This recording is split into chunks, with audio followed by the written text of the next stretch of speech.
Buongiorno amigos y amigas del Círculo, de nuevo aquí en el Círculo de Bellas Artes, hoy con un día un poco nublado, pero el año ha empezado y espero que lo hayáis empezado bien. Yo como entradilla a este nuevo año, en este nuevo ciclo del Círculo, del programa del Círculo, quiero empezar con la tontería de siempre que tenemos al final del año y al comienzo de un nuevo, que es qué nos proponemos, cuáles son los propósitos del año. Yo no os voy a dar consejo, no soy yo quien puede dar consejo cuáles son los propósitos, que yo soy un soñador y un optimista empedernido, por lo tanto os diría 20.000. Lo que sí os aconsejo, que sea cual sea vuestro sueño, vuestro objetivo, vuestra meta principal, que sea un poco realista, porque no hay nada que nos chafa más los años que ponernos ambiciones imposible. Ya sé que hay muchos gurús de esto del liderazgo, coach, que dicen que todo es posible en la vida. Esta es una tontería, por no decir una gilipollez monumental.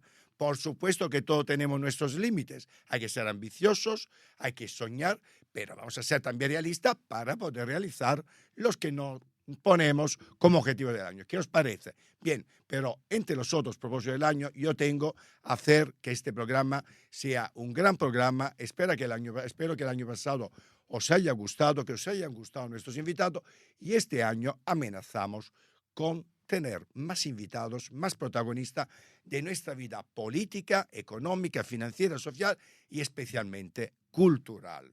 Y a propósito de cultura, hoy vamos a inaugurar el año. El primer entrevistado es un gran amigo, para empezar, un gran amigo y un gran amante del arte en general, uno de nuestros bailarines, coreógrafos más importantes. Antonio Najarro, ¿cómo Qué honor estás? ser el primero del Hombre, año, qué un honor honor. el nuestro tenerte aquí.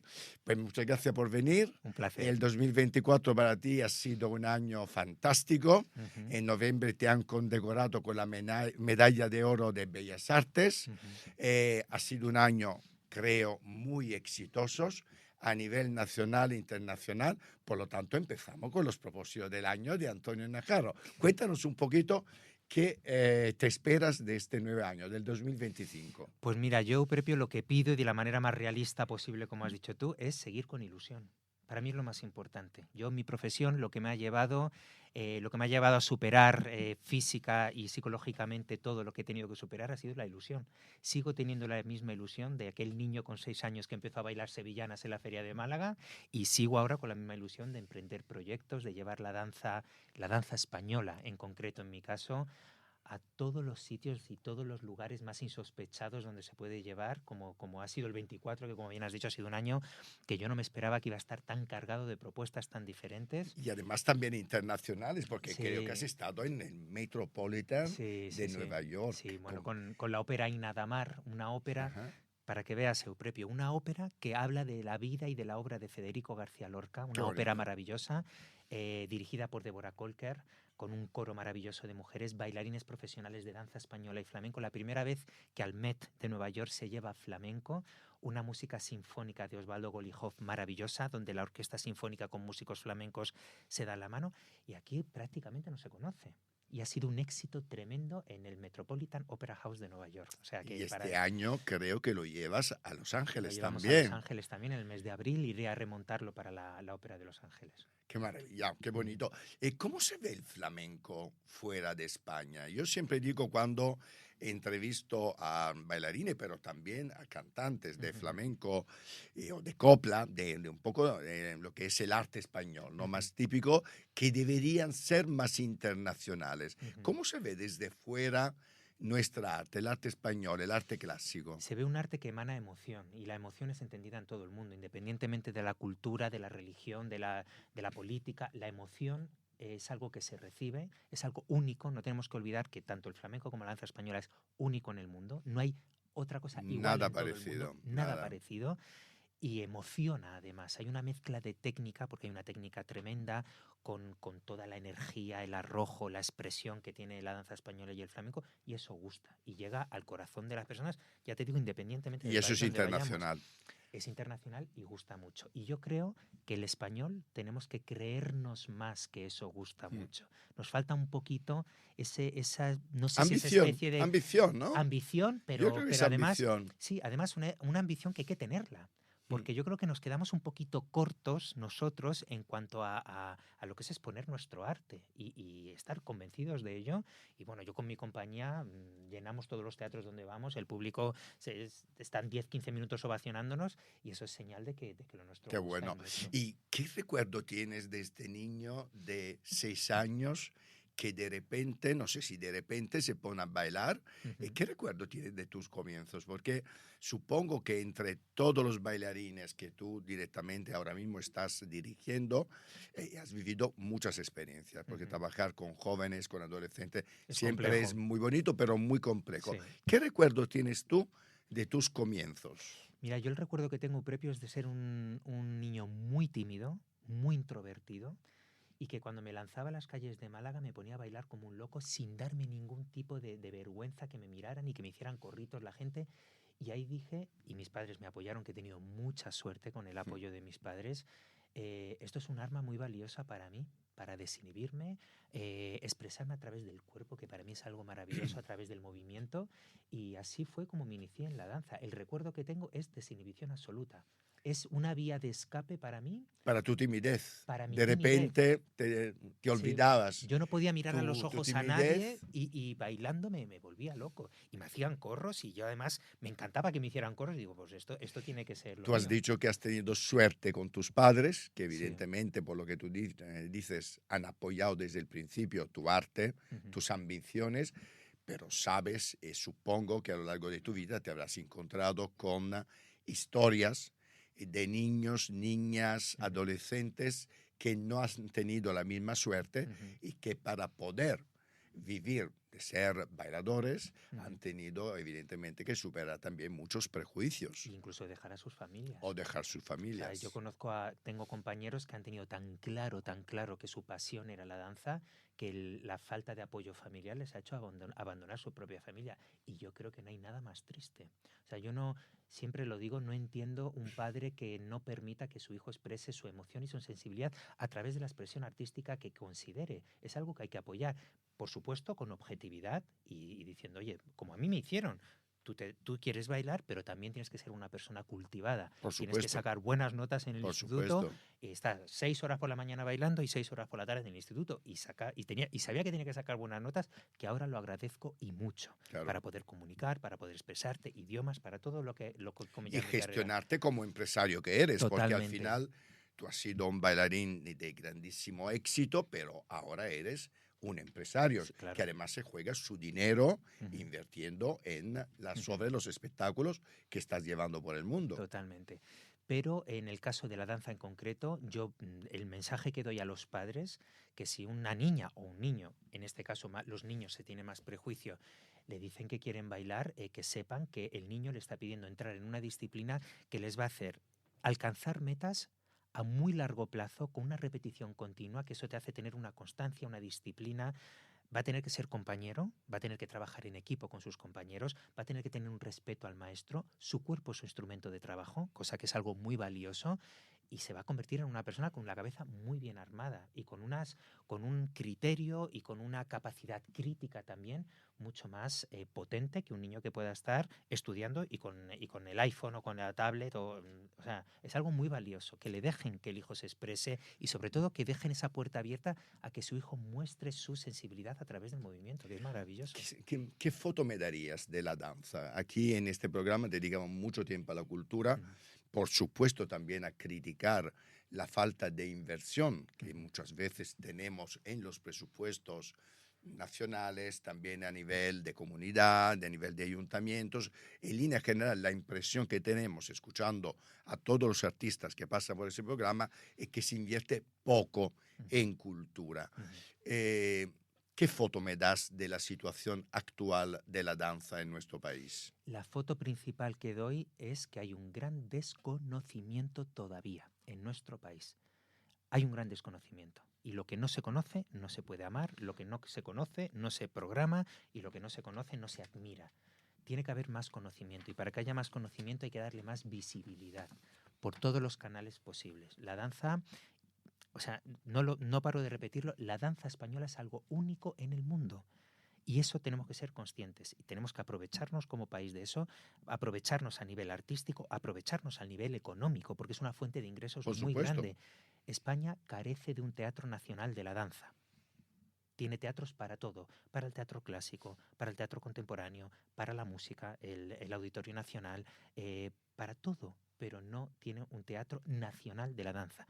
Ahora el Ayuntamiento de Madrid ha creado el espacio en el Matadero que dirige María Pajés, que es maravilloso y es una iniciativa estupenda. Y además de eso, que me parece fantástico, un teatro que vaya a tener solo programación de danza, necesitamos un teatro nacional de la danza, que tenga una programación continua de danza, que el público nacional e internacional venga a España y a Madrid o a donde sea y diga, quiero ver danza, se programa en este teatro. Eso es una de las cositas que nos faltan. Y luego darle ¿Y visibilidad. por qué nos falta? ¿Por qué, desde tu punto de vista, Pues siendo, porque... como tú has dicho, el flamenco, Ujú, por ejemplo, pero ujú, no solo el flamenco, otras formas de danza ujú. española, tan importante, tan valorada a nivel internacional, ¿por qué todavía a ningún gobierno Ujú. se le ha ocurrido que haya un teatro dedicado exclusivamente a la danza, un teatro Sinceramente, nacional? vuelvo a reincidir por desconocimiento. No conocemos realmente el valor tan grande que tenemos en la danza española. No conocemos realmente que todas las compañías que salimos de calidad Ujú. llenamos todos los teatros. La gente se vuelve loca. Es un gran referente a nivel de indumentaria, a nivel de baile, de técnica, de expresión de un país. Todavía yo propio, sinceramente, creo que es desconocimiento ¿Y con quién real. tenemos que hablar? Con todo el mundo. Bien, pues mira, aquí, Yo no aquí paro, nos están yo escuchando. no paro de hablar con todo el mundo. Tuve la gran suerte de poder hacer un proyecto de Teatro Nacional de la Danza que finalmente, desgraciadamente, no se pusieron de acuerdo diferentes entidades que tenían que Ok. ponerse de acuerdo para llevarlo adelante. Un proyecto estupendo cuando dirigí al Ballet Nacional de España.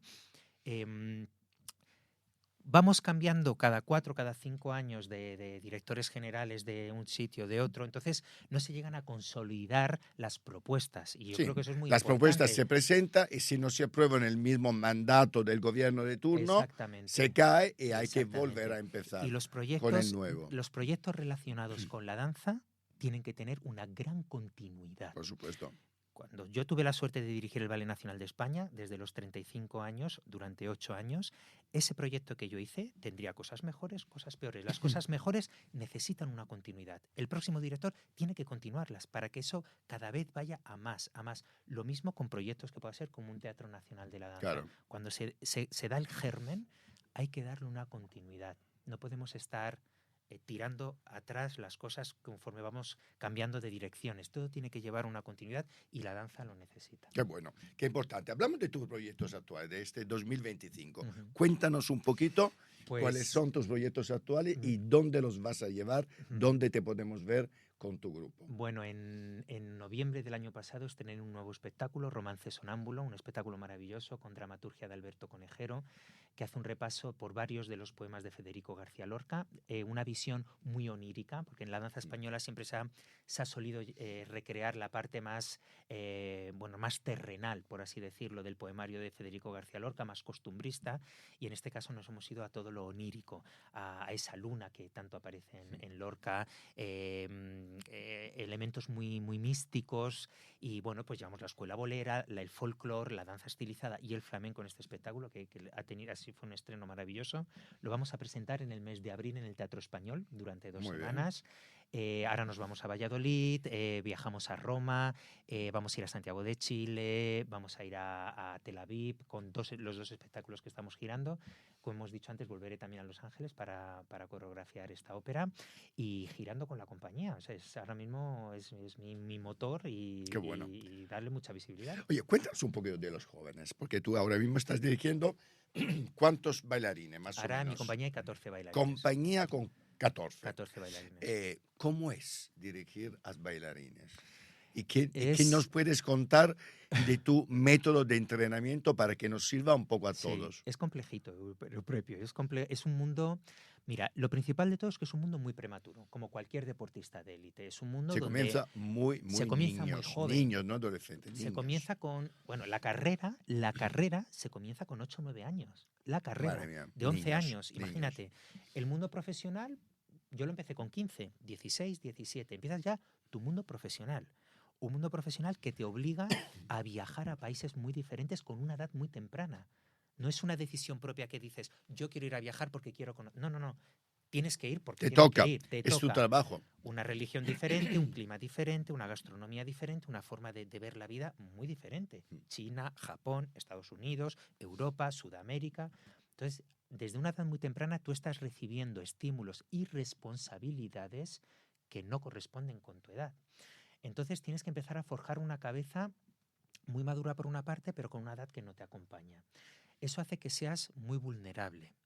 Tu cuerpo es tu instrumento de trabajo, eso no hay que olvidarlo. No tienes una pelota, un balón, una raqueta, una espada de Un barco, esgrima, un barco, es tu cuerpo. O sea, tu cuerpo es el que tú estás viendo frente a un espejo durante 6 horas, es el que está juzgando tu maestro, tu coreógrafo. O sea que a nivel psicológico es bastante durísimo. fuerte, Y es muy además fuerte. entiendo que si para los jóvenes en general hablamos a menudo de problemas relacionados con la alimentación, por Ujú, ejemplo, ¿no? ujú, Con el peso, ujú. con la forma física, imagino que en un determinado momento, si tú no estás preparado, puede haber una obsesión Por supuesto, importante por con supuesto. tu forma física, con el cuerpo, con la delgadez, en fin, con la Ujú, musculación, ujú. especialmente para los Por eso hombres. la figura del maestro, la figura del Mm, coach, la figura del coreógrafo, ya no solo lo que te transmite a nivel de danza, pero los por valores, supuesto. el cuidado es súper importante, es muy importante. Y gracias a Dios, cada vez más la forma de enseñar, en todos los contenidos de la enseñanza, se da más espacio a este apartado más psicológico, que es muy importante, que antes se Que obviaba todo no es solo completamente. técnica, la técnica ¿Cuántos tiene que estar bailarines, acompañados. cuántos bailarines han llegado a lo más alto y cuando ya su cuerpo no daba más, se han perdido? No sabían dónde ir. Ahora ya cada vez más te van formando más y sobre todo te van dando herramientas para cuando dejes de bailar poder Claro. dedicarte a ¿Y cuáles otras han sido cosas. tus referencias, Antonio? Es decir, cuando tú empezaste a bailar Mm. o a lo largo de estos años de carrera que ya llevas, ¿cuáles han sido tus maestros, tus Ujú. referencias? Bueno, mi máximo referente que no he tenido la suerte de poder trabajar con él ha sido Antonio Ruiz Soler, Antonio el bailarín, Ujú. por su versatilidad, por todo lo que ha dado él a la danza en todos sus estilos. Yo lo que más me caracteriza es que siempre apoyo el mostrar todos los estilos de la danza española. Discípulo de él, José Antonio Ruiz, que fue 2 veces director del Ballet Nacional de España y ha sido mi gran maestro, del que he aprendido todo, el que me dio mis primeras oportunidades como primer bailarín. Y a partir de ahí, pues bueno, Mariemma, Alberto Lorca también ha sido un gran referente. Ya más de otras generaciones más recientes, pues bueno, Antonio Márquez, Aira Gómez, Lola Greco, son maestros y bailarines que, bueno, que me he sentido muy... Bueno, me han mostrado la excelencia de la danza española como a mí me gusta A también mí una de las comunicarla. cosas que más me ha gustado siempre de ti, de tu perfil profesional y personal, ha sido la capacidad que tienes, como en el caso de Lorca, de realmente acercar diferentes artes, Ujú, de ponerlos juntos, de ponerlas a trabajar juntas, de crear unos lenguajes entre diferentes artes, ¿no? De ujú, acercar un poco todo el mundo de la cultura alrededor, evidentemente en tu caso, ujú, de la danza. ujú. Bueno, es algo que yo en un principio lo intenté para dar más visibilidad a la danza, Mm. desfiles de moda, patinaje artístico sobre hielo, natación sincronizada, La tele, la has hecho muchas televisión, cosas en la tele. cine, pero luego le cogí el gustillo, sinceramente. Cuando comencé con el patinaje artístico sobre hielo en el año 2000, dije, Dios mío, es que a los mejores patinadores del mundo les hace falta Por coreógrafos, supuesto, y los entrenadores, tienen ahora. y ahora los Ahora tienen. los Y ahora tienen, ya se lo ha más convertido, importante. se ha convertido Por en algo, supuesto, un pilar para ellos. sin Y me duda, parece fantástico. En la natación sincronizada, igual. igualmente, igual. Disney, cuando me llamaron el año pasado para coreografiar la película Wish, pues para mí era en otro momento a lo mejor digo, Dios mío, ¿yo qué hago? Pero ahora digo, no, no, no, van a bailar Sin flamenco duda. los Y lo personajes que te aporta principales a ti de... también, Me aporta evidentemente. muchísimo, ayuda a dar visibilidad a la danza española. Yo creo que en España tenemos un potencial cultural en muchísimas vertientes tremendo. Cuanto más viajo, más lo veo. Sin duda. Hay mucho talento que hay que unirse y crear bombas como yo A creo tope, que sea. a tope. A tope. A crear bombas de las buenas, las De las culturales, buenas. las que Eso se es. bailan, que se cantan, que se escriben. Eso es. Evidentemente tu carrera, como la carrera de nadie, no ha sido solo rosas y flores. Ujú, Has tenido también momentos duros. ujú. ¿Cuál ha sido para ti el momento más duro que has vivido profesionalmente o personalmente, si prefieres? Bueno, yo creo que uno de los momentos más duros fue cuando dejé el Ballet Nacional de España para crear mi propia compañía en el año 2000. Yo tenía muy claro lo que quería y para hacer lo que yo quería, que es sobre todo coreografiar, mostrar coreografía de danza española en todos sus estilos, necesitaba muchos bailarines y quería hacerlo con música en directo. Y me lancé como primera propuesta de mi compañía, una compañía de casi 30 personas con 11 músicos en directo, con 14 bailarines, que es una locura. Y, Invertí todo el y, dinero que claro, tenía. lo que te iba a preguntar, supongo que valiente también a Todo lo nivel que tenía, económico. mi madre me cosía todo el vestuario, yo iba a comprar todas las telas, o sea, todo era hiper casero. Aprendí idiomas, iba a visitar a todos los directores de teatros de todo el mundo para vender y fue muy difícil. No me conocían como coreógrafo, me conocían como bailarín, pero no como Claro. coreógrafo. Fueron unos inicios muy difíciles. No tenía prácticamente para comer. De verdad, es que no tenía, es que iba a comprar al día y iba o sea, tenía una televisión así y ahorrar todo lo que podía para poder pagar a mis bailarines, para Qué poder pagar valiente, los ¿eh? Qué ensayos. valiente. Fue muy difícil, muy difícil. Lloré mucho, dije, Dios mío, estás loco, porque no he seguido en el Ballet Nacional de primer bailarín, pero bueno, poco a poco, siempre he tenido ahí una mano que me ha ido empujando, que creo que esa mano es la ilusión de la que te he hablado al Yo veo la principio. ilusión Y que es, la ayuda que, a los y es la que me ha sueños. empujado, sinceramente. Y ahora, pues bueno, ahora el haber pasado por eso, la verdad es que me ha dado también mucho Hombre, conocimiento. te ha dado una fortaleza Sí. extraordinaria, ¿no? Y hablamos un poco de sueño, hemos hablado un poco de tus proyectos que ya los tienes en marcha, pero me gusta también hablar un poco de sueño, de lo que es Next, ¿no? El siguiente proyecto. ¿A qué estás pensando? ¿Cuáles son las cosas que ahora mismo te hacen brillar los ojos o que te están un poco moviendo hacia nuevas Bueno, mira, etapas y metas? mira, Euprepio, sin que suene pedante, realmente estoy teniendo todo lo que siempre he soñado. Y te lo digo de verdad. O sea, soñé ser primer bailarín del Ballet Nacional, lo fui. Tener mi propia compañía, la he tenido. Recibir la medalla de oro al mérito de las bellas artes con la edad que tengo, Que es un también. reconocimiento extraordinario. Es un reconocimiento muy importante para mí, de lo que estoy encantado.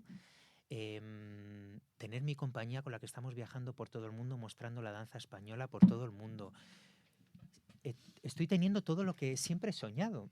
Por eso lo que siempre pido es seguir con ilusión, no perder seguir la creciendo. ilusión. Y dime una cosa, Antonio, uno de los temas que a mí siempre, en relación a los artistas, pero también a los deportistas, siempre me preocupa el futuro, ¿no? Porque estamos hablando de carreras que comienzan muy prontito, como tú has dicho, 15, 16 años, ya estás con retos que no son de adolescentes. Sin embargo, también son carreras que acaban bastante pronto. Y no para todos, y no todos tienen la capacidad empresarial, la fortaleza, las ganas, ¿no?, de ponerse en discusión, como tú has tenido, para ser empresario. ¿Cómo se construye el futuro de un bailarín que con los 30 y pico años de repente el cuerpo ya no da para mucho, para muchos bailes? Se construye desde que comienzas tu primera clase y te agarras a una barra de ballet con 8 añitos, el maestro y el guía tienen la responsabilidad de inculcar en ese niño, de sacar de él lo mejor como intérprete, pero también de darle diferentes vías desde pequeño para que sepa que no solo tiene que bailar, que tiene que hacer más cosas.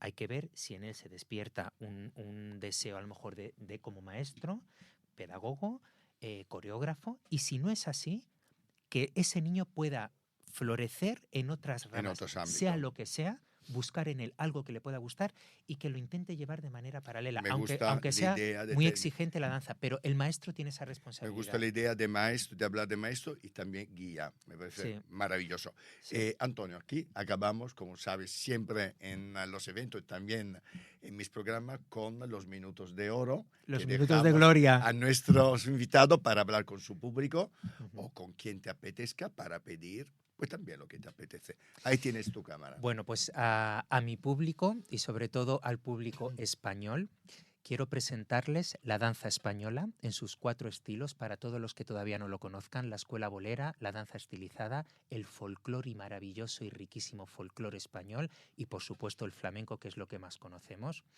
Que seáis conscientes a todos los españoles que si vais a ver un espectáculo de calidad de danza española, estoy seguro que os va a enganchar, que tenemos en la danza española nuestro mayor patrimonio artístico que se exporta en todo el mundo, que llega al corazón de los espectadores de todo el mundo, que los bailarines de danza española son los mejores bailarines, los más preparados de todo el mundo, porque tienen que afrontar disciplinas súper diferentes, y que tenemos una marca España muy potente en la danza española y que espero que pronto vayáis al teatro a ver danza española.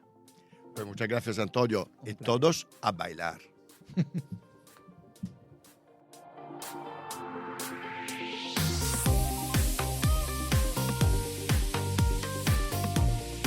Vamos cuando queréis. Adelante. ¿Vamos? Bien. Bueno, como primer programa del año no podíamos no dar visibilidad enorme a la casa que nos espera desde cuando hemos empezado, el Circo de Bellas Artes de Madrid. El Circo de Bellas Artes de Madrid, todos lo conocéis, es un sitio emblemático. No solo es un edificio espectacular, del cual también hablaremos, sino también es un poco uno de los emblemas de la cultura de este país. Y hoy tenemos el lujo de que nos acompaña en nuestro primer programa del año el presidente del Circo de Bellas Artes, Juan Miguel Hernández de León. Es un placer. Además, presidente desde hace 30 años. Desde 1995 que estás dirigiendo esta casa. Sí, bueno, además habría que quizás sumarle algunos años más, porque antes estuve 4 años de vicepresidente. Ajá. Y otros 4 años de vocal de la Junta con Martín Chirino. Es decir, que llevas 39 años de tus casi 80, el 31 de enero cumples 80 años, qué fecha maravillosa, ligado al Círculo de Bellas Artes. ¿Qué representa hoy el Círculo de Bellas Artes para la cultura de nuestro país? Yo creo que es una institución ya centenaria también, pero con un ímpetu juvenil. Es una institución que, como sabéis y sabes muy bien, se crea en 1880 en torno a una reunión de artistas en el Café Suizo. Al Café Suizo se le debe 2 hechos importantísimos en la cultura madrileña. El primero es que allí, en una reunión, se crea la Asociación Círculo de Bellas Artes para el fomento y protección de las artes. Y al mismo tiempo se inventa el bollo suizo, que es una aportación cultural que todo el mundo piensa que viene de Suiza, pero en realidad es de Madrid. Muy bien. Madrid, el Café Suizo. Bueno, y entonces es una institución privada que ha tenido muchos altibajos. Primero, la primera instancia es el primer espacio que ocupa la asociación está muy cerca de aquí, en la calle Barquillo.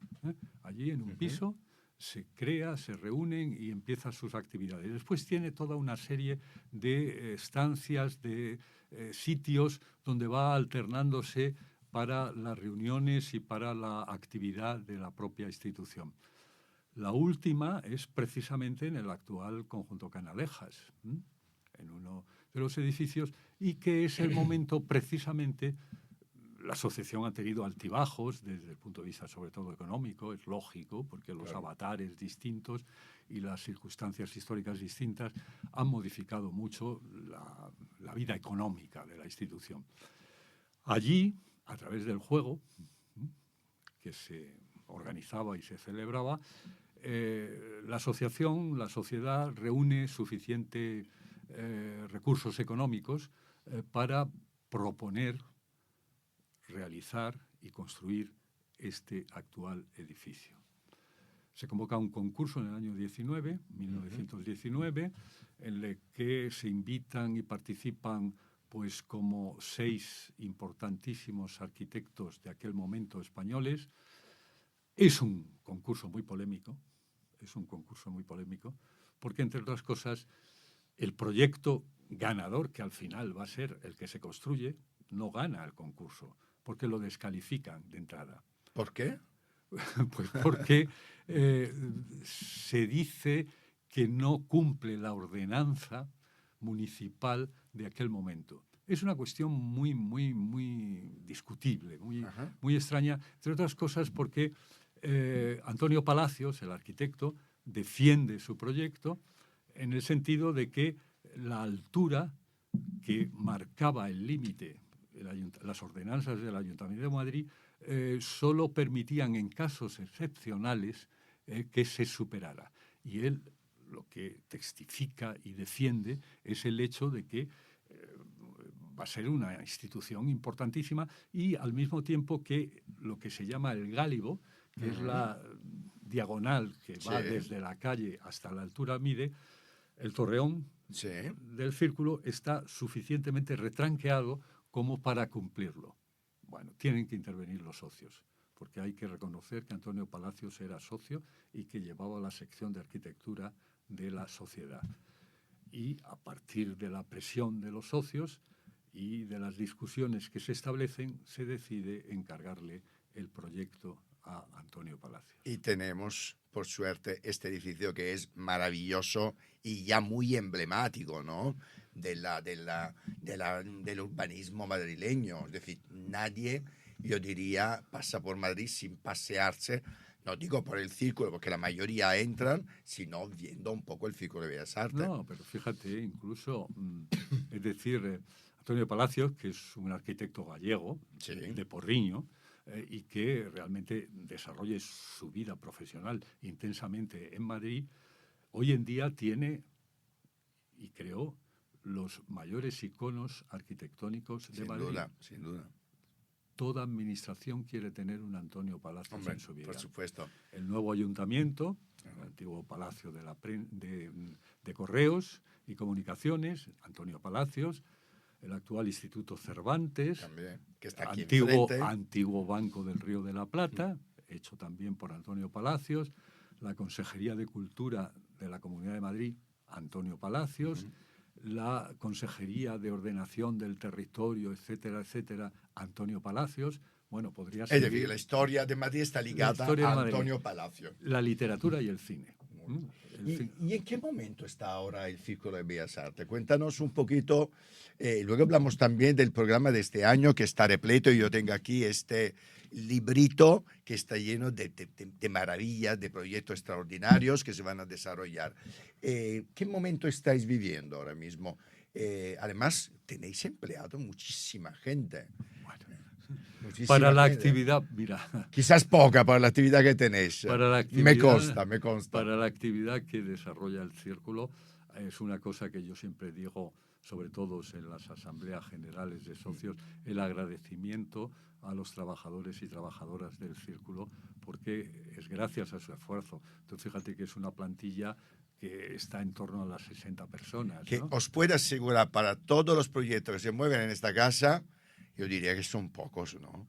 Porque realmente no hay día, ni fiestas, ni Navidades, ni Semana Santa, ni veranos, donde este círculo, este espacio no está lleno de muchísimas actividades, además en todas las artes posibles. Sí, fíjate que si lo traducimos, no es una cosa que me guste, ¿eh? Yo a veces he defendido que medir el éxito, por ejemplo, de los museos por el número de Sí, visitantes, no estoy de es, acuerdo. es una medida No es métrica, la variable más importante. métrica, pero no sustancial. Pero sí puedo decirte que aquí tenemos en torno a las 850.000 visitas anuales. No está mal, ¿eh? No está mal. Y 850.000 yo digo personas. visitas, porque a veces se hacen trampas, se dicen visitantes. No, aquí hay gente, hay personas que repiten y repiten y Por repiten. supuesto. Por tanto, lo que hablo son de visitas, lo cual demuestra que, como tú has podido comprobar, porque eres habitual en esta casa, que es muy difícil venir una tarde y que no haya gente que está yendo a la presentación de Por un libro, supuesto. a una conferencia, a Una un exposición concierto, de a foto, un una concierto, un exposición. evento de empresa, lo que sea. Efectivamente. No, es verdad, es impresionante. ¿Qué destacarías de este año? Hablamos del 2025. ¿Cuáles son los proyectos que nos puedes adelantar que van a hacer vibrar de nuevo este espacio? Bueno, algunos ya los has conocido porque nosotros la programación la presentamos en septiembre y nuestra temporada es de septiembre a Sí, septiembre. señor. Pero precisamente ahora, ya que estamos en el 2025, puedo decir lo que ya estaba la temporada que comenzó y lo que va o puedo anticipar de la temporada del año que viene. En primer lugar, hay como 4 líneas. Cada año se establece una especie de sistema o concepto o línea argumental de las actividades en torno a qué ejes van a girar. Este año había 4 claramente. Una era el tema de, en fin, relacionado con el centenario de la publicación del primer manifiesto surrealista y, por tanto, había una serie de exposiciones, actividades y conferencias en torno al concepto de surrealismo. Actualmente tenemos la exposición de Max Herr, una extraordinaria exposición sobre Max Herr y el cine, no solo cuando Max Herr sale en el cine, sino cómo el cine influye también a la obra de Max Herr. Respecto al surrealismo, que es una de las líneas. El otro gran tema, que además se va a convertir ya en anual, periódico, ha sido el Festival de las Ideas que hemos tenido este otoño.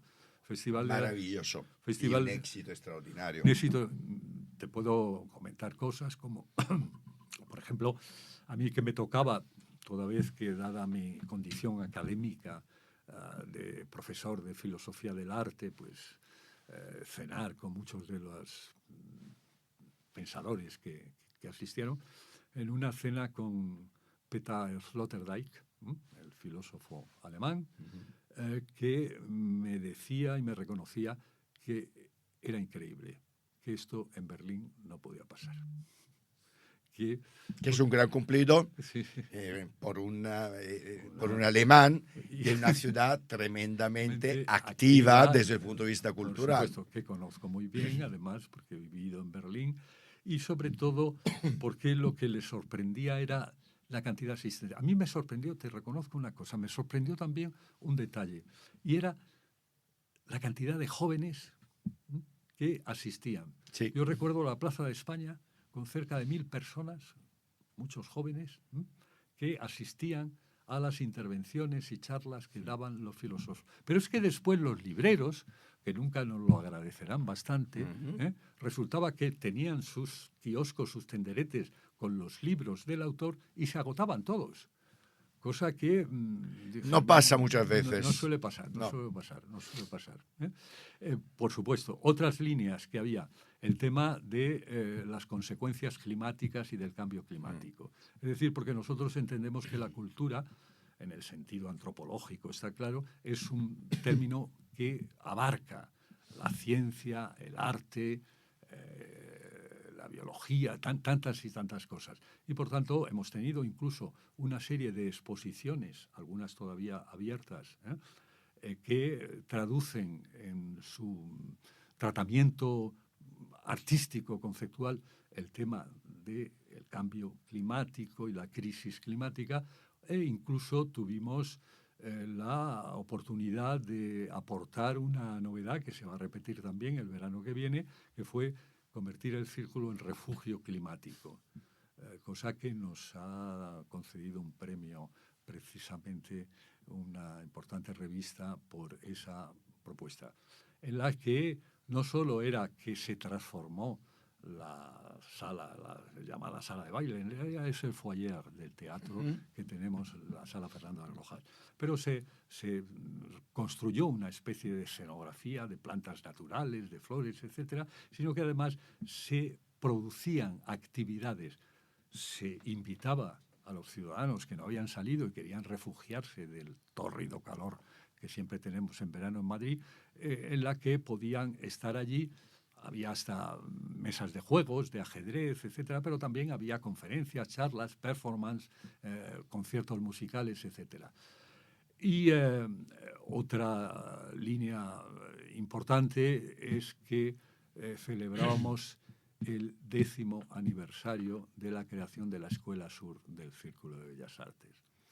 La Escuela Sur es una iniciativa de hace 10 años que se crea en torno a una reflexión con la fábrica, entonces el desaparecido lamentablemente Alberto Anau, el anterior director del Círculo, Juan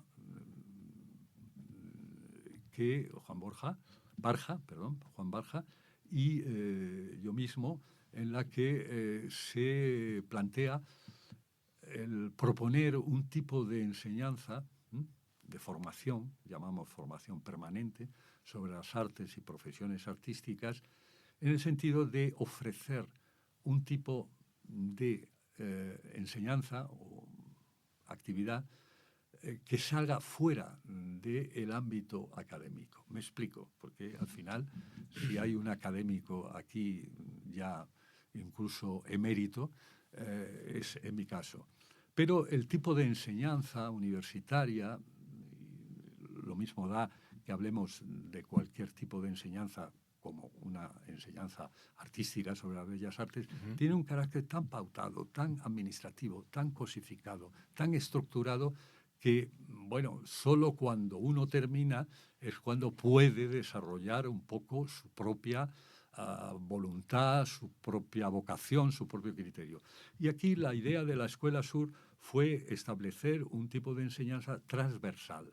Es decir, no se trataba de formar ni a un pintor, ni a un autor teatral, ni a un dibujante, ni a un curator o curador o comisario de exposiciones o tal, sino que hay como cerca de 20 talleres, audiovisuales, cine, teatro, performance, artes plásticas, etcétera, que todos los alumnos y alumnas tienen que pasar por todas esas talleres, más una serie de asignaturas teóricas sobre teoría estética, conceptos, etcétera, que de alguna manera lo que le dan es una visión global de lo que podemos llamar arte. A partir de ahí, ellos establecen y elaboran su propia vocación y la canalizan hacia el ámbito o el campo específico que quieren. En su momento, además, la Universidad Carlos III se interesó por esta forma atípica de enseñanza, pero importante, y llegamos a un acuerdo con la universidad y se creó dentro de la Escuela Sur y con la Universidad Carlos III el máster en formación permanente en arte y profesiones artísticas. Este ya es un máster, título propio de la Universidad Carlos III, en la que se siguen impartiendo enseñanzas de este tipo. Qué bueno.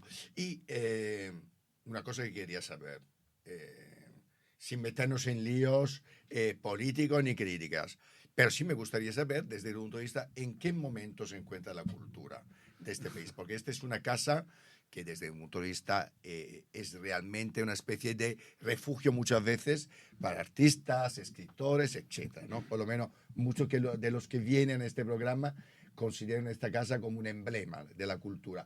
¿Cómo ves la cultura en nuestro país? Porque muchas veces aquí escuchamos muchas críticas por falta de subvenciones, por falta de ayuda, por falta de apoyo, etc., etc., etc. Desde tu punto de vista, que llevas en esta casa ya 40 años ligado a esta casa, ¿cómo estás viendo ahora mismo la cultura en nuestro país? La cultura siempre está en crisis, en el Buena sentido reflexión. etimológico de la palabra.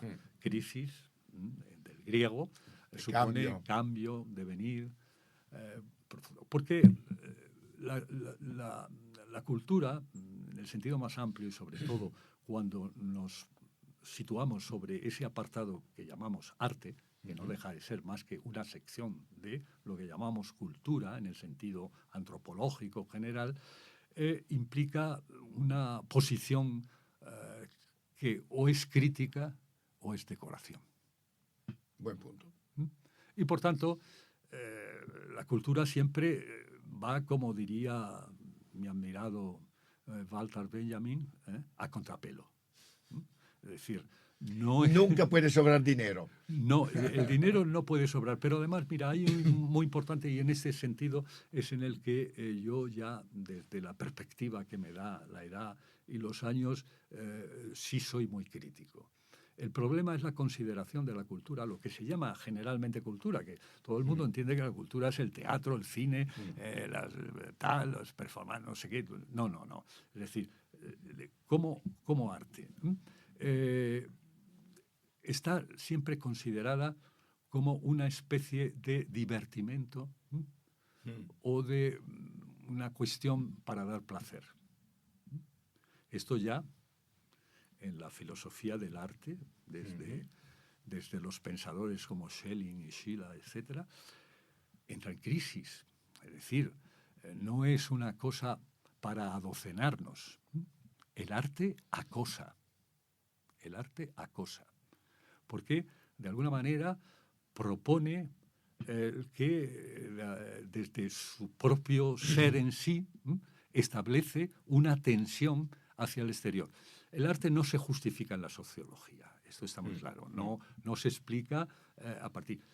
se explica la sociedad, el contexto puede explicar, pero el arte no refleja solo la sociedad, sino, diríamos que está ahí para contradecir los elementos más estables de el adoctrinamiento. Es decir, que tiene que ser provocadora. Tiene que ser provocadora. De alguna forma. Tiene que ser provocadora. Sin embargo, estamos en un momento en el cual cualquier provocación resulta para muchos inaceptable. Sería un momento en el cual mi querido Dario Fo, no sé si lo pasaría bien o mal. Con un momento de tanta censura, crítica y falta de sentido del humor. No, además es que es peor que eso, porque ya no es solo la presión externa y la censura. Aquí de eso te puedo contar muchas historias y muchas anécdotas. Cuéntame. ¿Eh? ¿Alguna anécdota tiene que contármela? Sí, bueno, te puedo explicar, por ejemplo, cuando un cuñado famosísimo de una presidenta famosísima también. Presidenta de Comunidad de Comunidad de Madrid. Vale. Podemos imaginar cuál, visto que ha habido, creo, una, ¿no? No, ya van 4. No, pero no la última, pero la última no creo que haya sido. No, todavía no. Vale. Bueno, te quiero decir, ese famoso cuñado, Íñigo, sí.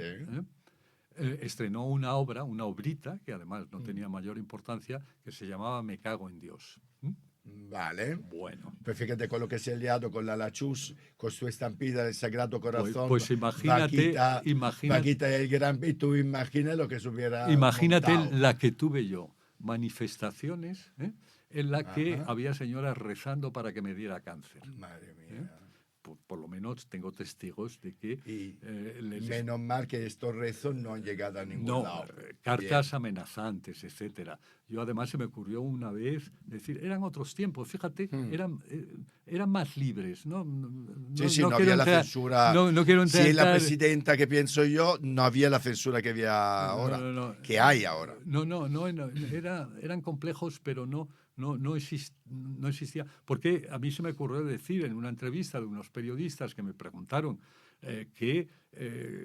cómo consideraba yo aquello, porque ¿por qué no suprimía la celebración de esa obra? Yo dije, mire, ni usted ni yo considero que tengamos capacidad para decidir qué es lo que se puede hacer y qué es lo que no se puede hacer en el concepto de defendemos de libertad de creación. Ahora bien, si alguien considera que se ha cometido un delito, que nos Que lo denuncien. denuncien, claro. Recibí 20, claro. recibí 20 denuncias. 20 denuncias y que...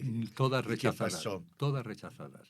Hoy en día seguramente algún juez Algún juez aceptaría la habría denuncia. aceptado esa Bueno, es denuncia. que es verdad, la cultura es provocación, la cultura es sátira. Lo que pasa es que estamos en un momento en el cual yo creo que el sentido del humor, muchos lo han perdido o directamente creo que el humor está en crisis. No sé dónde está el punto que nos ha llevado a donde estamos, Sí, ¿no? pero fíjate, no solo es el humor, porque, a ver, Kafka, bueno, decir que...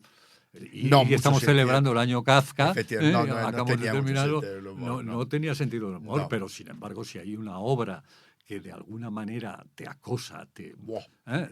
te mete en crisis. te mete en como crisis, persona, sin duda. pues tendríamos y tantas Tantas. grandes obras.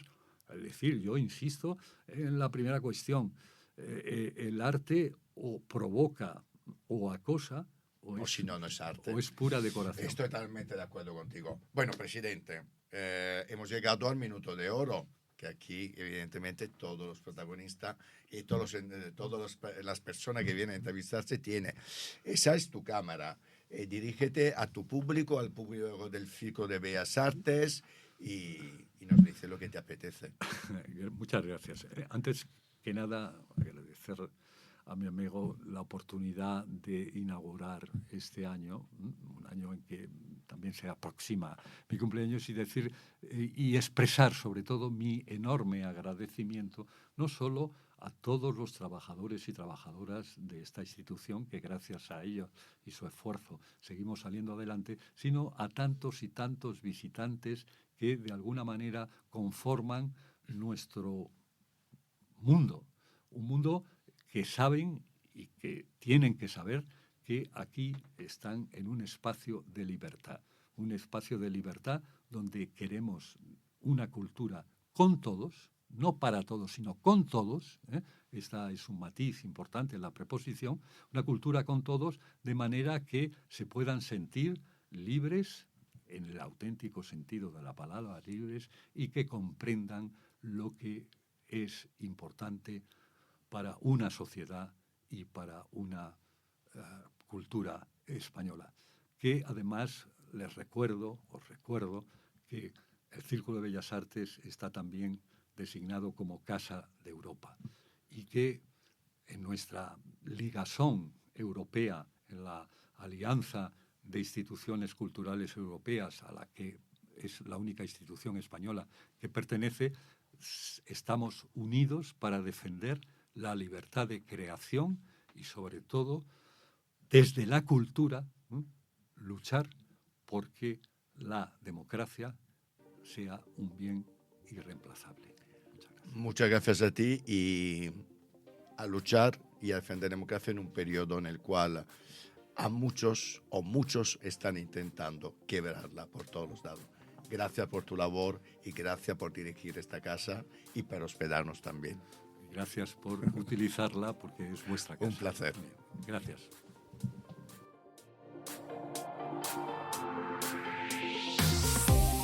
Pues amigos, como no puede ser de otra forma, al principio del año todos hablamos, pensamos a la economía también y nos rascamos un poco los bolsillos para saber cómo va a ir el año y con qué dinero contamos. Y además, el 2025 es un año de gran revuelo desde mi punto de vista a nivel macroeconómico, a nivel también de equilibrios internacionales. Y hoy he invitado a uno de nuestros grandes economistas a hablar de todo ello. Daniel Lacalle, buenas tardes. Muy buenas ¿Qué tardes, tal? ¿cómo estás? Eupropio? Qué gusto Yo estar aquí. Estupendamente.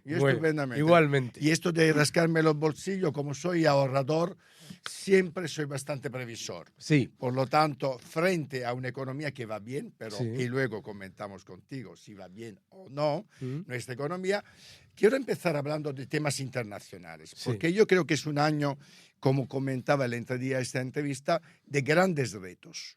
El día 20, por ejemplo, uno de los grandes acontecimientos de este año va a ser que vuelve a la Casa Blanca Donald Trump. Vuelve a la Casa Blanca, además, con, no sé si amenazas o no, porque veremos si a ti te dan miedo o no, de aranceles y de una economía cada vez más americanizada, Sí. para así decirlo. Cuéntame un poquito qué impresión tienes. Bueno, lo primero que tenemos, yo creo, todos que tener en cuenta es que llevamos ya mucho tiempo, más de una década y media, en el que las grandes potencias internacionales miran más hacia adentro y menos hacia afuera. Es decir, que no es nuevo No es una que novedad. Trump esté pensando a America First. Eso es. De hecho, America First era el eslogan de campaña de Obama, para que Efectivamente, recuerdes, que ¿no? nos hemos olvidado. Nos hemos olvidado. Y también recordar que, por ejemplo, pues Joe Biden ha mantenido todos los aranceles Totalmente de de la acuerdo. administración Trump. Por lo tanto, que Estados Unidos va a pensar más en sus propios intereses es algo que está descontado. Por lo tanto, eso no es una incertidumbre, ¿no? Pero sí es verdad que hay una polarización en la que se están, desde hace ya más de una década, conformando dos bloques completamente diferentes. El que está más cercano a Estados Unidos, gane quien gane las elecciones, y el que está más cercano a China.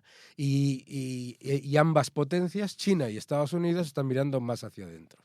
¿Por qué pone Donald Trump la atención constantemente sobre el tema de los aranceles? Donald Trump es un negociador. Yo he tenido la oportunidad de conocerle 2 veces.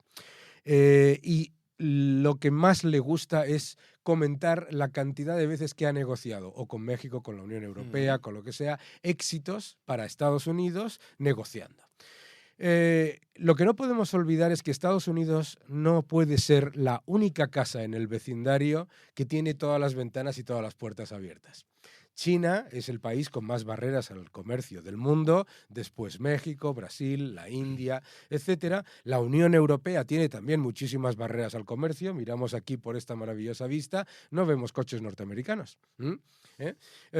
Todos estos factores lo que nos indican es que llevamos mucho tiempo en el que se están tomando medidas proteccionistas por parte de la mayoría de las economías. Lo que pasa es que la mayoría de las economías las ponen desde un punto de vista legal, regulatorio, fiscal. Estados Unidos solamente puede poner aranceles. Entonces, porque no es un sistema tan intervenido y tan gubernamental. Por lo tanto, Donald Trump va a utilizar la amenaza de esos aranceles para negociar. Y yo creo que no lo deberíamos ver desde un punto Como una de vista... amenaza. No como Porque una ahora amenaza. mismo la mayoría, ¿estás de acuerdo conmigo? Que la Sí. mayoría de comentarios que se escuchan en la tele, en los medios, son de cierto miedo, ¿no? Cierto. A las consecuencias que puede tener. Desde tu punto de vista, Europa o la Unión Europea, ¿qué papel está jugando ahora mismo? Porque tú mismo lo has dicho, Sí. estamos en un mundo polarizado, Sí.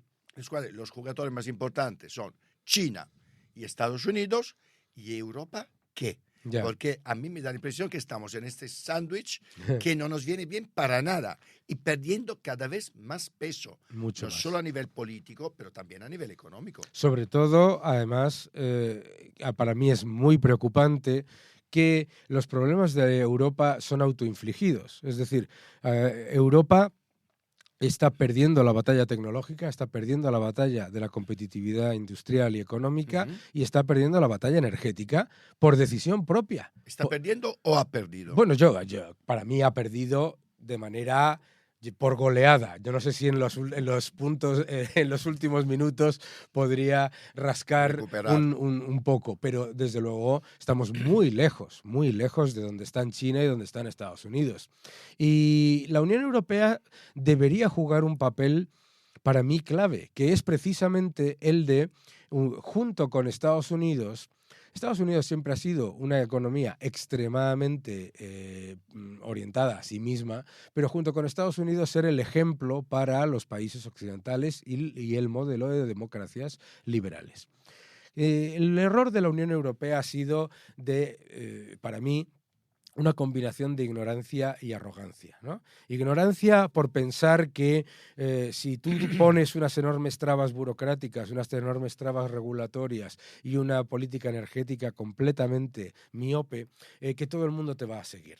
Claro, eso no ocurre, ¿no? Entonces, y arrogancia porque una vez que se ha demostrado que no funciona, doblar la apuesta, que es lo que está ocurriendo con esta nueva Comisión Europea.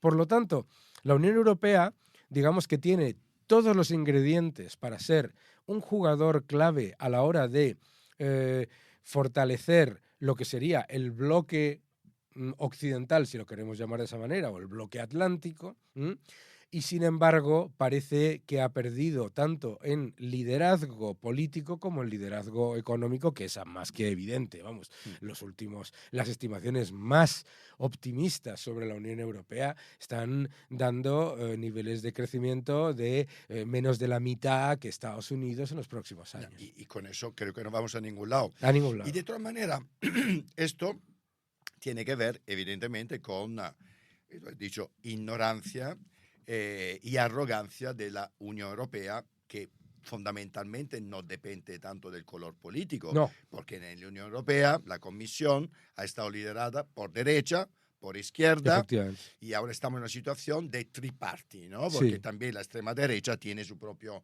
peso cada vez más importante.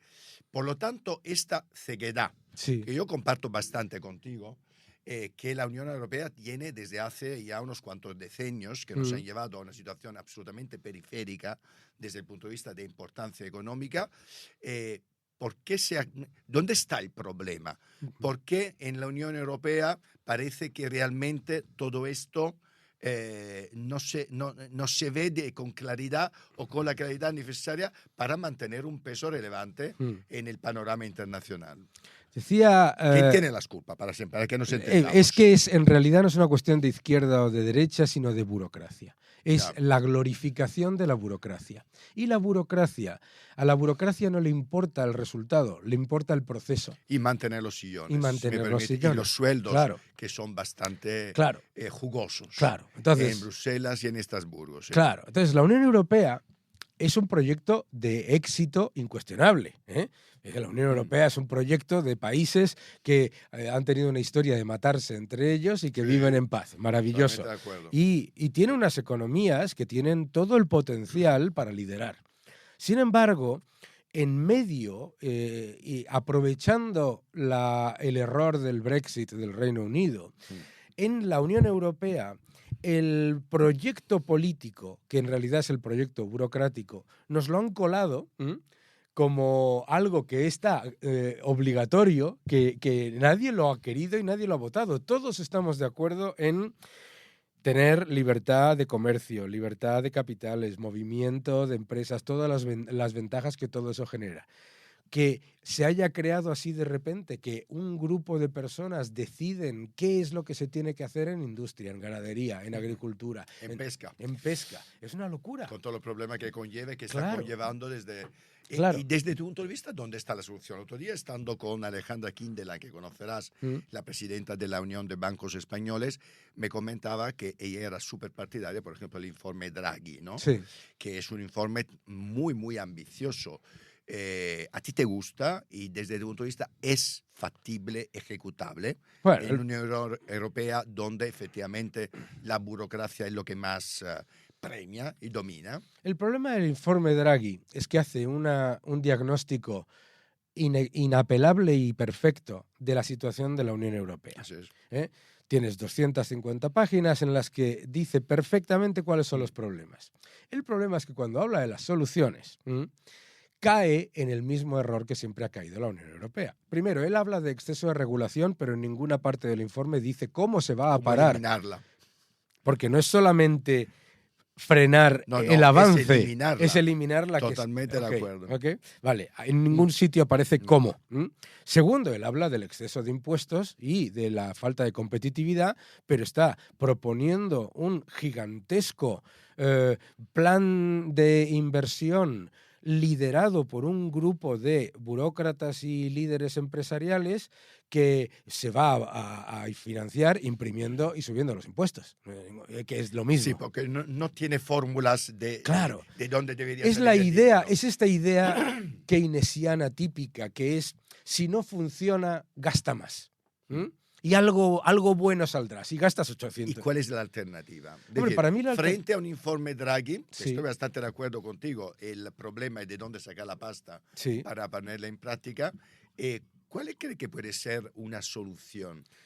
O yo para cre- empezar realmente a mirar un futuro con ideas un poquito menos basadas en la burocracia y más en la eficiencia del uso de los recursos. Yo creo que lo que sería la solución y además con ello frenaría inmediatamente el avance de los populismos Ujú. sería que la Unión Europea, en vez de ser un proyecto de mínimo común denominador, fuese un proyecto de máximo generador de crecimiento marginal. Es decir, ¿qué es lo que tiene Italia que hace mejor que nadie? Para adelante. ¿Qué es lo que hace España que hace mejor que nadie? Para adelante. Es decir, en vez de tener todo unas reglas comunes que se basan en el normativismo, Que cada país utilizara cada sus fortalezas. claro, que fuese Mm. lo que realmente era de toda la vida. Es decir, un espacio de comercio, de integración, que permita sacar lo mejor de un espacio económico sin estar constantemente, que es lo que hace la Unión Europea, bajando al que lo hace mejor. Fíjate Mm. cómo en los debates económicos a los que tú y yo asistimos siempre se dice, no sé qué, no sé qué, no sé qué, estamos en la media de la Unión Europea. Pero la media de la Unión Europea es un desastre. Claro. Es que, entonces yo siempre digo, no, estamos... ¿Por qué no miramos a quién lo hace mejor? Claro, decimos, crecemos más que la media de la Unión Europea. Enhorabuena. ¿Sabes? Es como decir, he sacado menos suspensos que el más cenutrio de la clase. Entonces yo creo que lo que tenemos que hacer es recuperar la soberanía desde el punto de vista de que nadie sabe mejor qué es lo que puede aportar al conjunto de la Unión Europea, que cada uno de los países. No puede venir alguien en Holanda a decirnos a nosotros qué es lo que tienen que hacer los ganaderos españoles, ni nosotros a los agricultores holandeses. Sí, entonces, ¿dónde pondrías las políticas comunes? Pues Porque yo estoy las bastante de políticas, acuerdo contigo en que cada uno tiene que tener sus best practices, sí, sus fortalezas Sí. y explotarlas al máximo. claro, Pero entonces, lo que es la convergencia de los diferentes estados, L- porque al final España donde está, claro. y ha tenido el crecimiento tan espectacular que ha tenido en los últimos años, también debido a las ayudas Claro. que han llegado de Europa. Pero eso está muy bien, tener, tener un sistema en el que haya una solidaridad voluntaria, en el que hay un sistema que en realidad es un sistema de vendor financing, es un sistema en el que España o Italia o Grecia reciben una serie de ayudas y luego, Ujú. por supuesto, como tienen más capacidad de importar, pues importan más productos franceses o alemanes. Me parece que eso todo está muy bien. Pero la Unión Europea no tiene que ser un centro de creación de políticas de ganadería, de pesca, de agricultura, de industria, de medio ambiente, de todo, sino de convivencia, de defensa, de seguridad y de elementos en los que además no solamente esa soberanía se pueda poner en práctica, sino que además la soberanía lo que haga es fortalecer al grupo en común.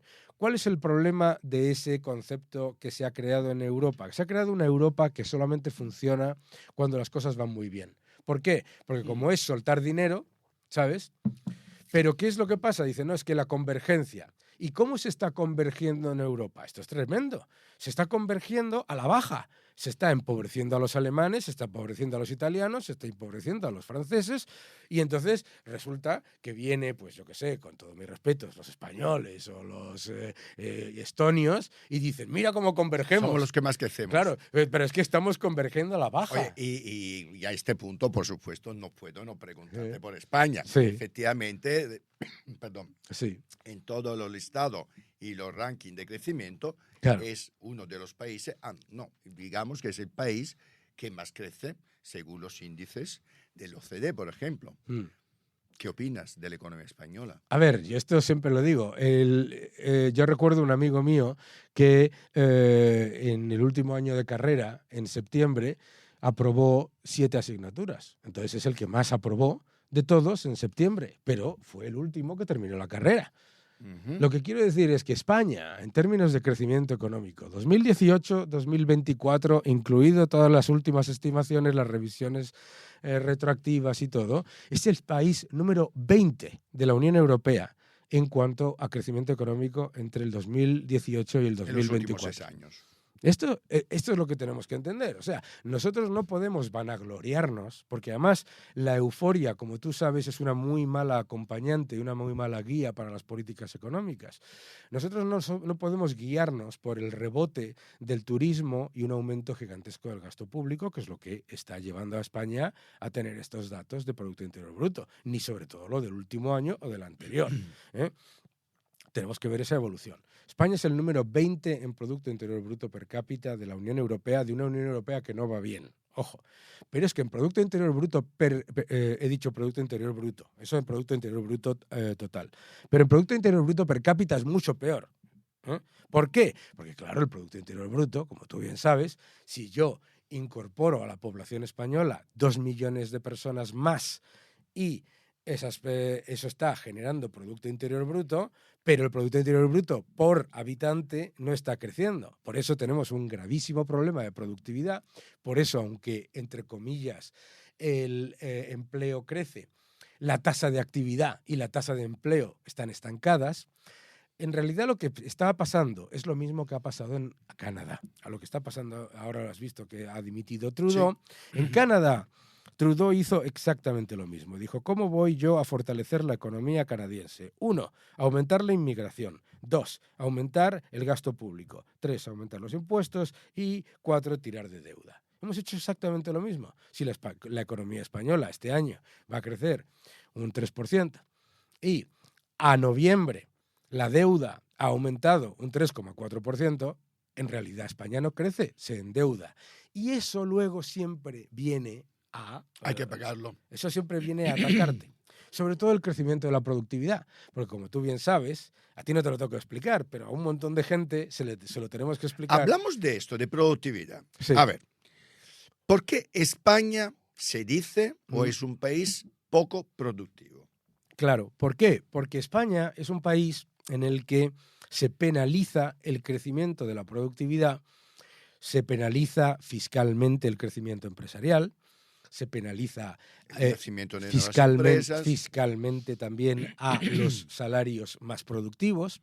Entonces, no es ninguna sorpresa que si penalizas la alta productividad y subvencionas a la baja productividad, resulta que la productividad total de los factores no crece. Y eso no significa que la gente no trabaje, que la gente se cree... Es lo que digo yo a los que ligan productividad con trabajo. Digo, pero si yo creo que los españoles... Yo he dirigido empresas en 25 países, claro, y creo que los españoles son los que más trabajan que yo he conocido. ¿Verdad? Desde Lego, italiano... Bueno, los italianos trabajan bastante, sí, pero ingleses, noruegos, suecos, claro, son mucho más vagos que nosotros. Claro. Y no son... Desde el punto de vista, desde luego, si la productividad la medimos con cantidad de horas, ni de broma. Claro. Ni de broma. Entonces, es decir, que somos poco, que incentivamos poco la emprendeduría. Y además, fíjate, España no es siempre se habla de los empresarios en España. España no es un país de pequeñas y medianas empresas, es un país de microempresas. Así es. Eso es una...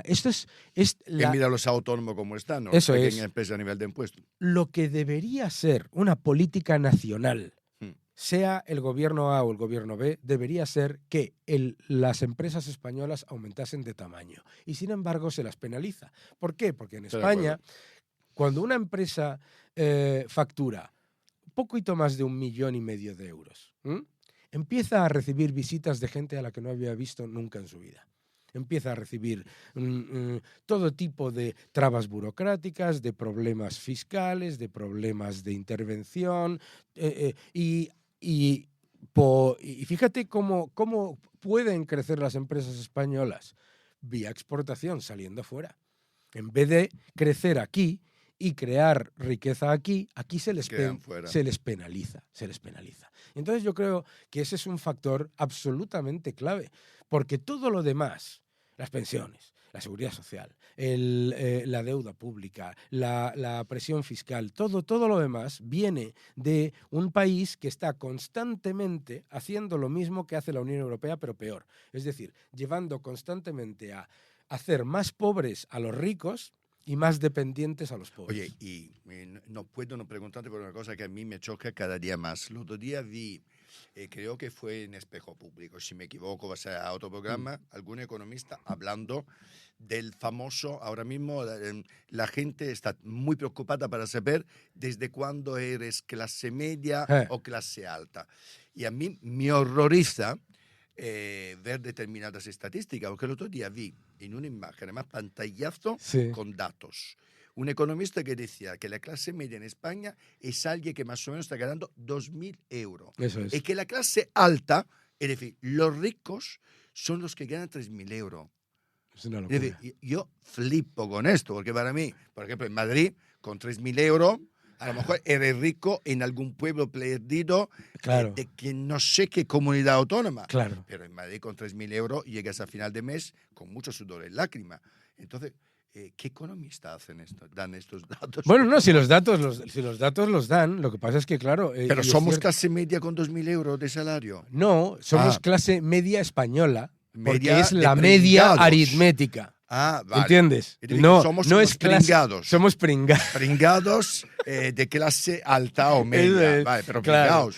Claro, somos Vale. lo que yo llamo medio pobres. ¿De sí. acuerdo? Es decir, o alto pobres o, alto muy pobres. pobres. Claro, ¿por qué? Porque vuelvo a lo mismo. Claro, si somos pobres, Si clase tú- media es de los pobres, claro. Si tú lo que quieres es que los pobres sean más ricos, no puedes estar obsesionado con que los ricos sean más ricos. O España que es- sean malos. Exacto, todavía sean más. malos. En España España es un país en el que es un titular que hay 850.000 millonarios.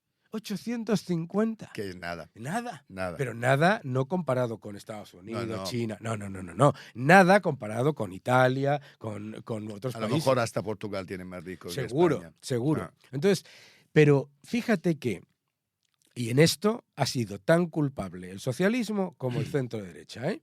La obsesión por llevar constantemente a la baja la media. La media.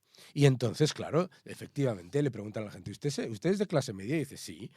Lo que claro. pasa es que lo que usted no se da cuenta es que le están empobreciendo constantemente, mientras le dicen que si vamos como un cohete, que si la economía que más crece, que no sé cuántos. Y la gente, claro, como ha pasado en Canadá, como ha pasado en Estados Unidos, dice, no solamente no es cierto, sino que es que además es que me están empobreciendo. Sí, además que la gente lo que mira es que antes vivía mejor. Claro. Es decir, Sí. antes, quiero decir, en su economía doméstica, ¿no? Claro, el otro es que día... para mí pues, lo fundamental es que Sí. es el poder. Para mí el dato clave para saber si un país va bien o mal es el poder adquisitivo. Hombre, Si claro. el poder adquisitivo de un país de la media sigue creciendo, vamos decentemente. Si somos más pobres que en 2008, como es una realidad, Es una que realidad. todos los españoles somos muchísimo más pobres que en 2008, pues también nos vamos. Claro, nos vamos bien y además, mira, esto lo comentaba Steve Hanke y muchos economistas. Mira, si una economía tiene alto crecimiento de Producto Interior Bruto, pero a la vez alta inflación, alto paro y además reducción del poder adquisitivo real de las familias después de impuestos, no es una sociedad que está creciendo, es una sociedad que está decreciendo. Y es que esta es una cosa que lo entiende cualquiera Básica. si estás hablando de países frontera, de países de África, lo que sea, eso lo entiende cualquiera, porque fíjate, dices, oye, pues crecen al 7%, pero no, allí no está generándose riqueza para las personas. Bueno, pues eso mismo, pero con otros baremos, nos está pasando a nosotros. Y claro, ¿cuál es la cifra o el elemento que cuadra la ecuación? Un enorme aumento del endeudamiento que se paga y que se paga siempre, como tú bien sabes. Y dime una cosa, vamos a ser un poquito, no sé si optimista o Sí. pesimista. Cuéntame un poquito, por lo tanto, qué nos podemos esperar de este 2025, así, en unas claves. Completamente, yo creo que es prácticamente imposible que haya una crisis como es lo que la gente espera. El ahorro de las familias en España se ha aumentado prácticamente un 40%. Que es un dato positivo de toda manera, ¿no? Sí, a mí no me parece un dato negativo. Te salva de crisis. por lo Claro, menos, porque sí, entonces a mí me parece que una de las cosas que nos evita entrar en una crisis es precisamente el hecho de que la población española, las empresas y las familias no caen en la euforia que vende el gobierno. de Es decir, gastar.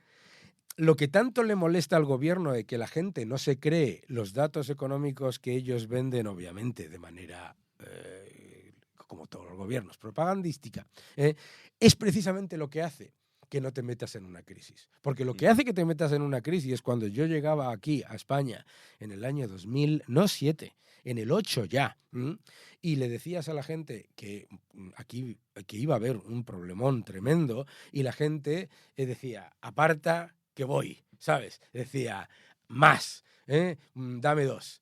Yo creo que eso es... entonces, lo más positivo es precisamente eso que tanto critican los economistas cercanos al gobierno, que es que los ciudadanos y las empresas sean más prudentes, porque el concepto de... Tú es que lo acabas de decir y me ha parecido maravilloso. El concepto de que hay demasiado ahorro es una tontería. El ahorro ocioso no existe. Todo ahorro está invirtiéndose en financiar la economía real, empresas, etcétera, etcétera. Por lo tanto, positivo, es muy improbable que tengamos una crisis. Positivo, es bastante probable que todas estas amenazas que se están poniendo en los medios de comunicación como graves riesgos, la guerra comercial, etcétera, etcétera, sean muchísimo menos impacto negativo, por no decir ninguno, en los próximos años. Y luego, pues a mí me parece que la verdad, pues los ciudadanos españoles son héroes. Son héroes porque la crujida de impuestos que estamos ya sufriendo en 2025, pues la vamos, como siempre, a suplir trabajando mucho más, siendo mucho más que hemos dicho que no es la clave. Bueno, no es la clave. Como estamos acabando la entrevista, antes de darte el minuto de oro para que cuentes a tus fans, lo que te apetezca, me gustaría que le dieras un consejo. Por un lado, uno al presidente del gobierno y uno al presidente del partido de la oposición, del Partido Popular, vale. Alberto Núñez Feijóo. Bueno, consejo número 1 al presidente del gobierno, mi querido Pedro Sánchez, deje la polarización y deje la propaganda y sea un poco más responsable con respecto tanto a los datos económicos como a la ideologización de la sociedad española, que no es una sociedad dividida. Al señor Feijóo le diría, el gradualismo siempre fracasa, siempre fracasa. Como en España haya un cambio de política, gane el Partido Popular y se mantengan exactamente las mismas políticas con pequeñísimas variaciones, el fracaso va a ser el mismo que fue previamente, y además te lo van a achacar mucho más. Esto también es importante. Y ahora tu minuto de oro, para que diga lo que te apetezca a la gente que te siga. España es un país maravilloso. España es un país maravilloso que tiene todo el potencial, que tiene el talento, que tiene el capital humano y que tiene las empresas necesarias para crecer y crecer de manera muy, muy importante. Lo que hay que dejar es dejar a las empresas y a las familias y a los creadores de riqueza respirar. La economía no funciona desde el gasto y desde la deuda. Funciona desde el ahorro y desde la inversión prudente. Por lo tanto, lo que tenemos que hacer, mis queridos amigos, es mirar lo que se ha hecho en España desde el año 2004 más o menos en adelante, sea quien sea el gobernante, y no repetirlo. Lo que tenemos que hacer es fortalecer el tamaño empresarial, fortalecer la capacidad de las personas de ganar más de su propio dinero y fortalecer la capacidad de la economía española de aumentar su productividad, no desde lo que decida un comité, que nunca lo va a conseguir, sino desde lo que decida la combinación de la innovación, la competencia y la tecnología. Pues muchas gracias, Daniel. Muchísimas gracias. Un placer. Muchas gracias.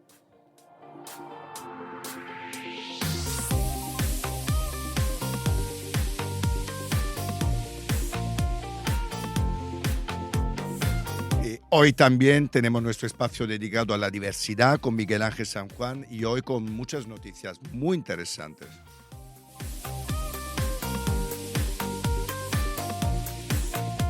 ¿Qué tal? Bienvenidos una semana más y un año más a la sección de diversidad del Círculo Independiente. Feliz año nuevo para todos, espero que hayáis pasado una feliz Navidad. Nosotros hemos estado muy atentos a las noticias en estos días, aunque no hemos estado aquí con vosotros, porque además ha habido muchos temas y polémicas relacionadas con la diversidad. Hemos acabado y empezado el año de forma bastante movida. Algunos de estos temas los habéis compartido con nosotros a través de nuestro WhatsApp del programa que tenéis aquí abajo y hoy vamos a comentarlos brevemente. El primero de ellos tiene que ver con una de las discriminaciones de las que hemos hablado ya aquí, la gordofobia. Sabéis que en redes sociales ha habido mensajes contra Lala Chus, colaboradora del programa La Revuelta y que además ha dado las campanadas junto a Broncano en Televisión Española el día 31 de diciembre. Bueno, pues ha recibido en los días previos comentarios sobre lo que come, sobre si tiene o no buena imagen, sobre su presencia física, comentarios terribles, algunos de ellos, que no se pueden consentir. Más del 50%, de hecho, de la población en España no tiene un cuerpo normativo, por lo tanto, quizás deberíamos replantearnos un poco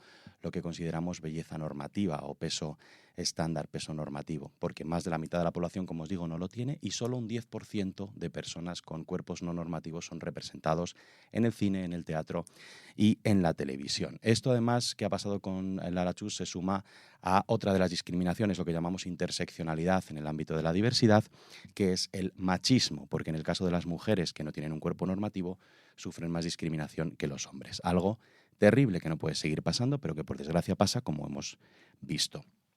Segunda polémica, la estampita, la famosa estampita con la vaquilla del Grand Prix que ha mostrado Lala Chus al dar las campanadas. Desde aquí nuestro respeto, por supuesto, a la diversidad sociocultural y religiosa, a las creencias de cada uno, pero en este caso consideramos que lo que ha hecho ella es simplemente un símbolo, como tantas otras frases, expresiones que tenemos en el día a día que aluden a la religión y al cristianismo y que no son en absoluto ofensivas, forman parte de nuestra cultura. No olvidemos que además ella es cómica, ella es una presentadora de televisión, colaboradora y cómica, que por lo tanto eso es lo que hace comedia, y lo que ha hecho es ejemplificar cómo para ella la vaquilla del Grand Prix, así lo explicó, es algo prácticamente sagrado, entre comillas, y por eso lo utiliza a través de una estampita, una broma y un símbolo, sin más. Sin embargo, hay organizaciones de extrema derecha que han denunciado esto. Se han sentido muy ofendidas, lo cual tampoco nos extraña porque sabemos que las ideologías que están detrás de estas organizaciones son precisamente las que respetan luego menos los derechos de los demás, especialmente cuando hablamos de diversidad. Por lo tanto, nada que nos extrañe. Pero bueno, ha pasado esto también, se ha generado polémica. En tercer lugar, crisis migratoria. Fijaos que llevamos prácticamente una semana de año y ya son más de 2.000 las personas migrantes que han llegado de forma irregular a las costas de Canarias. Solo este martes pasado, según Salvamento Marítimo, han sido más de 550. Por lo tanto, la crisis migratoria sigue durante 2025 y no tiene visos de terminar pronto o de que encontremos soluciones porque el gobierno de allí, el gobierno de Canarias y el gobierno nacional se están tirando los trastos a la cabeza prácticamente y eso no son formas de solucionarlo. Así que desde aquí nuestro homenaje a Cruz Roja y a todas las organizaciones que están allí atendiendo a estas personas que siguen llegando a nuestro país. Y para terminar, hemos conocido ayer mismo, miércoles, la sentencia a los condenados por el caso de Samuel. Más de 70 años de cárcel en total entre los 4 condenados, con el agravante por homofobia, que es un delito de odio. Al final es verdad que es una pena más baja de lo que pedía la Fiscalía, por tanto se espera que las defensas recurran, pero al menos ya tenemos sentencia, empezamos el año con esta noticia. Nosotros en 2025 seguiremos desde aquí dando voz a la diversidad, a vuestros mensajes, a vuestras preguntas, a vuestras reflexiones y esperamos que vosotros nos sigáis acompañando. Que tengáis un muy feliz año y un abrazo para todos.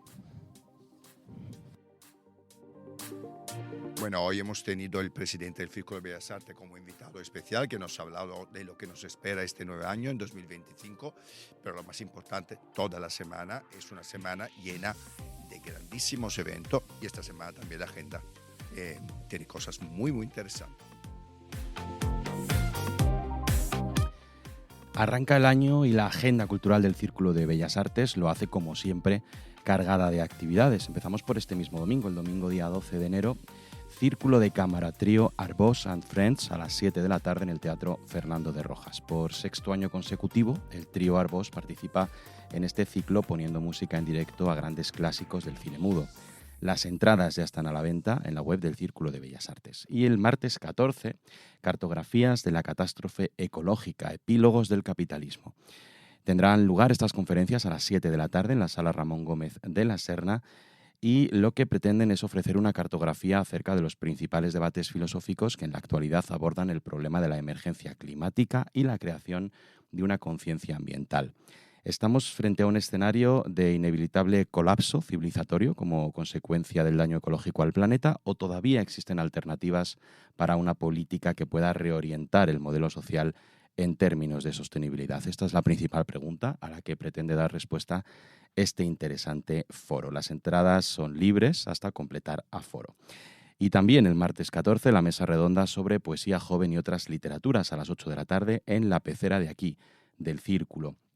En este caso con Jesús Pacheco, Juanpe Sánchez López y Jorge Velasco. La entrada es libre, en este caso previa retirada de invitación, y además conferencias, reflexiones sobre la percepción del paso del tiempo, conciertos de jazz y, como siempre, mucho más la próxima semana aquí en el Círculo de Bellas Artes. Toda la información en su página web.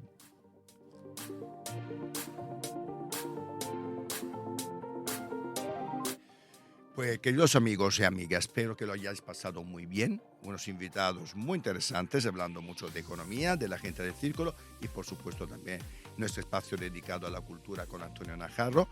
Y nada más, espero que os haya gustado el programa y nos vemos la semana que viene, jueves que viene. Chao.